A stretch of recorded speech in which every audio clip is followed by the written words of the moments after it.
صفحہ نمبر 96 آیت نمبر 172 سورة النساء۔ اعوذ باللہ من الشیطان الرجیم، بسم اللہ الرحمن الرحیم۔ لن يستنكف المسيح أن يكون عبدا لله ولا الملائكة المقربون، ومن يستنكف عن عبادته ويستكبر فسيحشرهم إليه جميعا۔ اللہ تبارک و تعالی فرماتے ہیں لن يستنكف المسيح أن يكون عبدا لله۔ مسیح یعنی عیسیٰ علیہ السلام عار نہیں سمجھتے اس بات کو کہ وہ اللہ کے بندے ہیں، وَلَا الْمَلَائِكَةُ الْمُقَرَّبُونَ، اور نہ مقرب فرشتے اللہ کی بندگی کو عار اور عیب سمجھتے ہیں۔ وَمَن يَسْتَنكِفْ عَنْ عِبَادَتِهِ وَيَسْتَكْبِرْ، جو اللہ کی عبادت کو عیب سمجھے اور تکبر کرے، فَسَيَحْشُرُهُمْ إِلَيْهِ جَمِيعًا، اللہ تبارک و تعالی جلدی ان سب کو اپنی طرف جمع فرمائیں گے۔ فَأَمَّا الَّذِينَ آمَنُوا وَعَمِلُوا الصَّالِحَاتِ، پس وہ لوگ جنہوں نے ایمان لایا اور نیک اعمال کیے، فَيُوَفِّيهِمْ أُجُورَهُمْ وَيَزِيدُهُمْ مِنْ فَضْلِهِ، ان کو پورا اجر دیں گے اور اپنے فضل سے مزید بھی عنایت فرمائیں گے۔ وَأَمَّا الَّذِينَ اسْتَنكَفُوا وَاسْتَكْبَرُوا، اور وہ لوگ جنہوں نے اللہ کی عبادت کو عیب سمجھا اور تکبر کیا، فَيُعَذِّبُهُمْ عَذَابًا أَلِيمًا، اللہ تبارک و تعالیٰ ان کو دردناک عذاب دیں گے۔ وَلَا يَجِدُونَ لَهُم مِّن دُونِ اللَّهِ وَلِيًّا وَلَا نَصِيرًا، اور اللہ کے سوا وہ کسی کو بھی مددگار اور دوست نہیں پائیں گے۔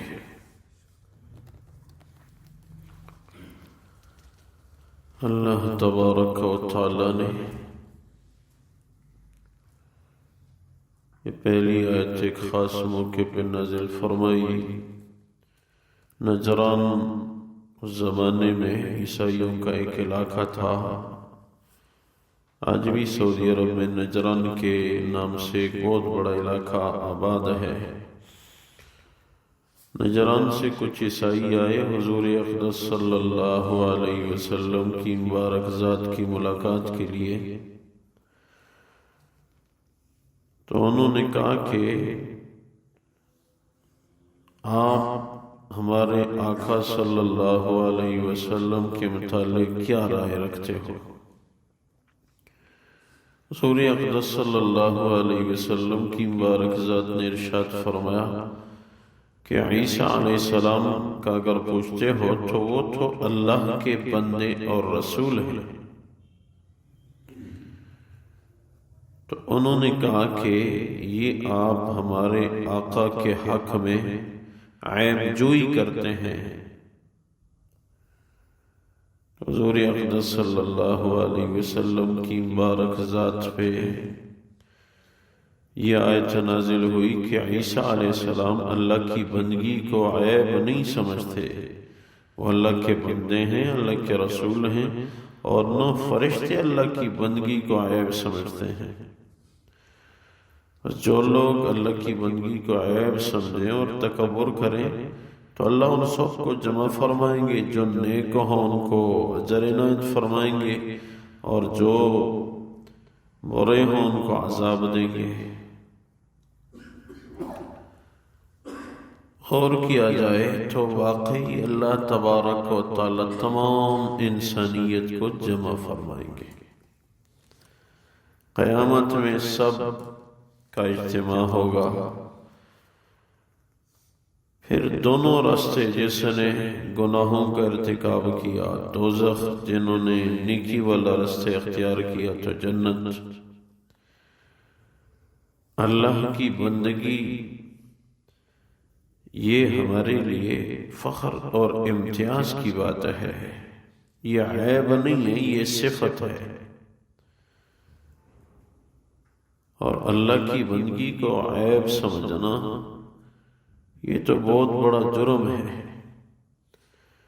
ایک تو ظاہری عبادت ہے جیسے نماز، روزہ، زکوٰۃ وغیرہ، اس کو تو لوگ عیب نہیں سمجھتے، لیکن دین کے جو دیگر اجزاء ہیں ان کو آج بھی معاشرے میں بعض لوگ عیب سمجھتے ہیں۔ ہمارے ایک طالب علم ہیں، بیچ بھی ہیں، مجھے کہنے لگے کہ ہمارے خاندان میں عالم دین کوئی نہیں، تو میں مدرسے میں آیا، میں پگڑی باندھتا ہوں تو میرے خاندان والے مجھے کہتے ہیں کہ آپ نے کیا عجیب راستہ اختیار کیا، پگڑی باندھتے ہو، ٹھیک ہے سنت تو ہے، لیکن اس زمانے میں یہ باتیں کدھر ہے؟ اور پھر ہمارے خاندان میں نہیں، آپ نے یہ نیا کام شروع کر دیا۔ نہیں، نیا کام نہیں ہے، یہ 1400 سال پہلے ہمارے نبی کی عادات ہیں، مسنون طریقے ہیں، اس میں برکت ہی برکت ہے۔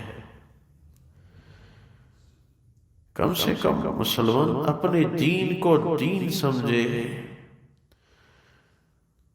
یا ایھا الذین آمنوا ادخلوا فی السلم کافہ، ایمان والو دین اسلام میں مکمل طور پہ داخل ہو جاؤ۔ شادی ہو تو بھی شریعت کا لحاظ، اگر اللہ نہ کرے غم ہو، فوتگی ہو، جنازہ ہو تو بھی اللہ کے دین کا لحاظ۔ بندگی میں انسان کا فائدہ ہے، انسان معزز بن جاتا ہے اللہ کے ہاں، اور تکبر سے انسان گر جاتا ہے۔ تکبر کا معنی ہے بڑائی، انسان بڑا ہے نہیں تو کیوں تکبر کرے؟ انسان کی حیثیت کیا ہے؟ جسم کے ایک ہی حصے میں درد شروع ہو جائے، کھڑا نہیں رہ سکتا، لیٹے تو لیٹ نہیں سکتا درد کی وجہ سے، کروٹیں بدلتا رہتا ہے۔ یہ انسان کی عاجزی کی واضح نشانیاں ہیں۔ انسان بہت کمزور ہے، بہت عاجز ہے۔ اللہ نے جو نعمتیں دی ہیں یہ اس کا فضل سمجھنا چاہیے۔ تکبر تو انسان کے ساتھ اچھا ہی نہیں لگتا۔ تکبر تو اللہ کی شان ہے اور بندگی انسان کی شان ہے۔ یہ بکر موتی میں دیکھ رہا تھا، وہاں حضرت نے لکھا ہے کہ ایک آدمی تھا، بڑا مالدار تھا، اس کی بڑی جاگیر تھی، یہاں تک کہ ریل گاڑی جب چلتی تھی تو اتنی زمین تھی کہ 3 ریلوے اسٹیشن اس کی زمین میں آتے تھے، مسلسل ریل گاڑی چلتی رہتی تھی، ایک اسٹیشن سے دوسرا، دوسرے سے تیسرا، لیکن ان کی زمین کا رقبہ ختم نہیں ہوتا تھا۔ اور بکر موتی والے حضرت نے لکھا ہے کہ اس زمانے میں کروڑ پتی تھا۔ یہ انڈیا کے عالم کی تصنیف ہے۔ تو ایک دن لوگوں کے ساتھ کھڑا ہوا تھا تو کچھ ساتھی کہنے لگے کہ جی غربت، مال کی کمی، تکلیف ہے۔ تو اس نے کہا کہ تمہارے پاس مال نہیں ہوگا اس لیے تکلیف ہے، پریشان ہو، میں تو اس لیے پریشان ہوں کہ خرچ کدھر کروں، اور میرے پاس اتنا مال ہے کہ میری 21 نسلوں تک کافی ہے۔ یہ جملہ کہا، یہ جملہ اللہ کو پسند نہیں آیا، تکبر والا جملہ اللہ کو پسند نہیں آیا۔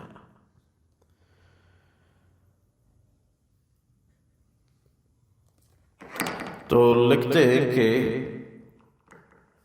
مال میں کمی آتی گئی اور 6 مہینوں کے اندر اندر دنیا سے رخصت ہو گئے، 6 مہینوں کے اندر اندر دنیا سے چلا گیا۔ تو اس نے صرف انانیت والا جملہ اختیار کیا. ہمارے استاذوں میں سے تھے، فرمانے لگے کہ اگر یہ آدمی یہ کہتا کہ اللہ نے مجھے اتنا مال دیا ہے کہ اتنے لوگوں کو، اتنے خاندانوں کو کھلا سکتا ہوں، تو یہ بھی تکبر کا جملہ نہیں تھا. اس نے کہا میرے پاس اتنا مال ہے، میں اتنا مالدار ہوں کہ 21 نسلوں کے لیے کافی ہے. یہ میں کا لفظ اور میرا کا لفظ یہ پسند نہیں ہے اللہ کو. عام بول چال میں تو کوئی حرج نہیں، لیکن انانیت اور دوسروں سے اپنے آپ کو بڑا سمجھنے کی نیت سے یہ خطرناک جملہ ہے. اس لیے انسان کے ساتھ عاجزی اچھی لگتی ہے، اور عاجزی اس لیے بھی کہ اللہ سب کو جمع فرمائیں گے، متکبرین ہوں یا عاجزی کرنے والے ہوں، سب کو اللہ جمع فرمائیں گے. سب نے ایک ہی مٹی میں جانا ہے، سب کے لیے ایک ہی گھر ہے جو کہ قبر ہے، اور پھر سب کے لیے ایک ہی میدان ہے جو حشر ہے، قیامت ہے. اس میں بادشاہ بھی اور گدھا بھی سب حاضر ہوں گے، اور سب نے اپنے اعمال کا حساب دینا ہے. اس لیے یہ سوچنا چاہیے. حدیث میں کہ کبھی انسان معمولی سا جملہ بولتا ہے لیکن وہ اس کے لیے دوزخ کا ذریعہ بن جاتا ہے، اور کبھی معمولی سا جملہ ہوتا ہے لیکن وہ اللہ کو پسند ہو جاتا ہے. بولنے میں احتیاط بہت زیادہ ضروری ہے. بولنے میں احتیاط آج کل بہت کم ہو گئی ہے. ہمارے ایک سفید ریش ہیں، وہ کہنے لگے پہلے زمانے میں یہ تھا کہ جب آدمی علیحدہ ہو جاتا تھا تو نہیں بول سکتا تھا، کیونکہ علیحدہ ہے کس کے ساتھ بولے. آج کل تو لوگ علیحدگی میں بھی گھنٹوں گھنٹوں بولتے رہتے ہیں. یہ ایسی عجیب چیزیں آ گئی کہ علیحدگی میں بھی گھنٹوں گھنٹوں بولتے رہتے ہیں. اور اللہ یہ دکھا رہے ہیں، یہ دنیا کی مثالیں تم دیکھتے ہو کہ جو بولو گے وہی آپ خاموش ہیں، دوبارہ اس کی ریکارڈنگ ہو رہی ہے. جب دنیاوی آلات میں اتنی قوت ہے تو اعمال نامے کی کیا حیثیت ہوگی جو اللہ کے حکم سے فرشتے نوٹ کر رہے ہیں. جو کچھ ہم کرتے ہیں یہ فرشتے نوٹ کرتے ہیں. وہ ایک بزرگ نے خواب دیکھا، خواب میں دیکھا کہ دائیں بائیں دونوں کندھوں پہ فرشتے بیٹھے ہوئے ہیں. تو یہ حیران ہوا کہ یہ میرے کندھوں پہ فرشتے بیٹھے ہوئے ہیں. تو کاغذ قلم ساتھ ہے اور دونوں کندھوں پہ فرشتے ہیں. اس نے پوچھا یہ کیا لکھا کرتے ہو؟ تو اس فرشتے نے اسی وقت لکھا کہ اس وقت یہ بندہ کہہ رہا ہے کہ یہ کیا لکھ رہے ہو. اس نے دیکھا خواب میں کہ میرے حوالے سے یہ لکھا کاغذ پہ کہ یہ بندہ اس وقت کہہ رہا ہے کہ یہ کیا لکھ رہے ہو. تو جاگا تو بہت احتیاط شروع کی. دوسرے ساتھیوں سے کہا، ان میں سے ایک آدمی ایسا نکلا جس نے 20 سال تک کلام نہیں کیا، کاغذ پہ لکھے بات سمجھاتے تھے. ایسے ایسے لوگ بھی گزرے کہ مجھ سے بولنے کی پوچھ گچھ ہوگی. 20 سال تک ایک اللہ والے نے کچھ نہیں بولا دوسروں سے، جو ان کو سمجھانا چاہتا تھا، مانگنا چاہتا تھا، وہ لکھ کے دیا کرتا تھا. کیسے کیسے لوگ گزرے. ایک تابعی بزرگ لکھتے ہیں کہ الحمدللہ 50 سال ہو گئے کہ اذان ہو جانے سے پہلے میں مسجد میں حاضر رہتا ہوں. کیسے کیسے لوگ گزرے. سوچا جائے 50 سال سے اذان ہونے سے پہلے ہر نماز کے لیے حاضر ہے تو کیا اس کی تکبیر اولی قضا ہوگی؟ ہمارے نبی نے فرمایا تکبیر اولی دنیا و ما فیہا سے بہتر ہے، دنیا اور دنیا میں جو کچھ ہے ان سب سے بہتر ہے۔ اگر اس طرف بھی امت آ گئی، ایک عبادت نماز اگر درست ہو گئی، امت درست ہو گئی۔ اس لیے میرے پیارو یہ سوچنا چاہیے کہ بندگی میرے لیے فخر ہے، تکبر اللہ کے لیے فخر ہے۔ ہم اس کے بندے ہیں، وہ جو حکم کرے بس وہ قبول ہے۔ اللہ تبارک و تعالی یہی ارشاد فرما رہے ہیں، لن یستنکف المسیح ان یکون عبدا للہ۔ عیسیٰ علیہ السلام اس کو عیب نہیں سمجھتے کہ وہ اللہ کے بندے ہیں۔ ولا الملائکۃ المقربون، اور نہ مقرب فرشتے یہ عیب سمجھتے ہیں۔ ومن یستنکف عن عبادتہ ویستکبر، اور جو اللہ کی بندگی کو عیب سمجھے اور تکبر کرے، فَسَيَحْشُرُهُمْ إِلَيْهِ جَمِيعًا، اللہ ان کو جلدی اپنی طرف جمع فرمائیں گے۔ فَأَمَّا الَّذِينَ آمَنُوا وَعَمِلُوا الصَّالِحَاتِ فَيُوَفِّيهِمْ أُجُورَهُمْ، جو لوگ ایمان لائے اور نیک اعمال کرنے والے ہیں ان کو اللہ پورا پورا اجر دیں گے، وَيَزِيدُهُمْ مِنْ فَضْلِ، اپنے فضل سے اضافی اجر بھی دیں گے۔ وَأَمَّا الَّذِينَ اسْتَنكَفُوا وَاسْتَكْبَرُوا فَيُعَذِّبُهُمْ عَذَابًا أَلِيمًا، اور وہ لوگ جو اللہ کی بندگی کو عیب سمجھتے ہیں، تکبر کرتے ہیں، اللہ ان کو دردناک عذاب دیں گے۔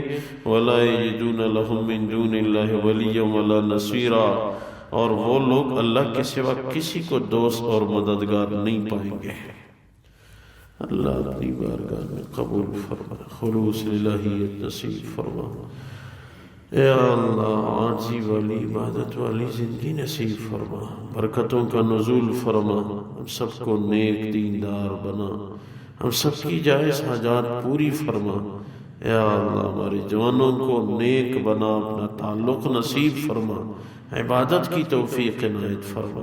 اے اللہ امت کی حالت پر رحم فرما، حرمین شریفین کے دروازے امت کے لیے کھول دے۔ اے اللہ مسلمانوں کو ایک بنا، وطن عزیز پاکستان کی حفاظت فرما۔ اے اللہ حاضرین میں جس جس کے دل میں شرعاً جائز حاجات ہوں اپنے فضل سے پوری فرما۔ یہ علماء، طلباء، دیگر ساتھی بیت والے عبادت کے لیے آتے ہیں، ان کے لیے دعا فرمائے۔ اے اللہ ان سب کی دعاؤں کو، عبادات کو قبول فرما۔ یا اللہ ان کو علم نافع نصیب فرما، ان سب کو مستقبل میں اولیاء بنا۔ یا اللہ اپنا تعلق ہر مسلمان کو نصیب فرما۔ کچھ علماء کے متعلق وہ کسی ساتھی نے کہا ہے کہ علاقے میں کوئی ان کا مسئلہ ہے مندر کے حوالے سے، تو علماء کو جیل میں گئے، ان کے لیے دعا فرمائیں کہ اللہ ان کو رہا فرمائے۔ یا اللہ ان کے لیے آسان فرما، جو رکاوٹیں ہیں وہ دور فرما۔ یا اللہ ملت اسلامیہ کی حفاظت فرما۔ یا اللہ علماء کی مدد فرما۔ یا اللہ آخری خاتمہ بالخیر ہم سب کو نصیب فرما۔